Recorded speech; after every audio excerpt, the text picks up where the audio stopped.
بسم اللہ الرحمن الرحیم۔ یوم عرفہ کے دن آپ لوگوں نے کیا کیا کرنی ہے، اس کی کیا فضیلت ہے، یہ جاننا آپ سب کے لیے بہت ضروری، کیونکہ یوم عرفہ کا دن ایک بہت بڑی فضیلت کا دن ہے۔ اس دن آپ لوگوں نے جتنا ہو سکے، اگر آپ نے 3 مرتبہ ہر نماز کے بعد اللہ اکبر اللہ اکبر اللہ اکبر لا الہ الا اللہ واللہ اکبر اللہ اکبر وللہ الحمد پڑھا تو یہ سنت ہے، اور 1 مرتبہ پڑھا تو یہ واجب ہے۔ آپ لوگوں نے لازمی اس کی تسبیح کرتے رہنی ہے۔ اس کی تسبیح سے آپ کا دن، آپ کی جو بھی عبادت ہے اس کی اتنی فضیلت ہوگی، آپ کو جو دعا آپ نے کرنی ہے آپ کی وہ قبول ہوگی۔ جو آپ اللہ تعالیٰ کی بارگاہ الہی میں مانگیں گے، اللہ تعالیٰ اس کو قبول و مقبول کرے گا۔ یوم عرفہ کا جو روزہ ہے وہ آپ لوگوں نے نہیں چھوڑنا، کیونکہ یوم عرفہ کا روزہ بہت بڑی فضیلت کا روزہ ہوتا ہے۔ اس دن روزہ رکھیں، عبادات کریں، اور جتنا ہو سکے فجر میں اور مغرب کے ٹائم رو کے اللہ کی بارگاہ الہی میں دعا کریں، اور ساتھ ساتھ جو اولاد کے لیے جو پڑھا جاتا ہے وہ بھی آپ لوگ اس کو بھی پڑھیں، جو 447 ٹائمز میں نے آپ لوگوں کو اپنی ویڈیو میں پچھلے بتائی ہوئی ہے۔ تو یوم عرفہ کے دن آپ لوگوں نے یہ ساری چیزیں کرنی ہیں، جتنا ہو سکے عبادات میں مشغول رہنا ہے۔ یوم عرفہ کی فضیلت بے انتہا بابرکت فضیلت ہے۔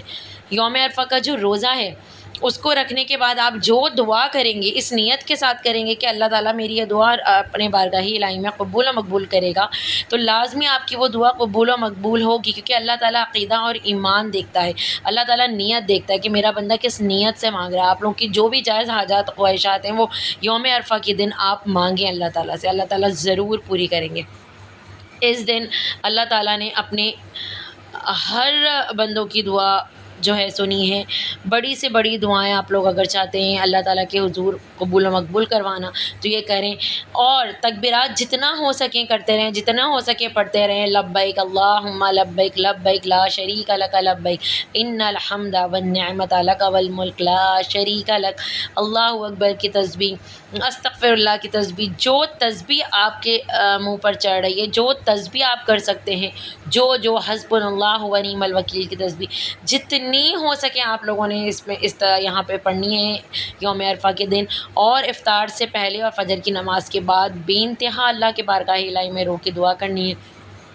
اور اس کی فضیلت اتنی ہے کہ آپ لوگوں نے پاک صاف اچھے کپڑے پہننا ہے اور صاف ستھرا رہنا ہے، اور اس دن صرف عبادت میں مشغول رہنا ہے، نان اسٹاپ آپ نے عبادت کرنی ہے، تاکہ آپ لوگوں کی جو دعائیں ہیں وہ رب کے بارگاہ الہی میں بے انتہا قبول و مقبول ہو۔ تو اس دن کو جتنا ہو سکے آپ لوگ اس کو عبادت میں مشغول رہنے کی کوشش کریں۔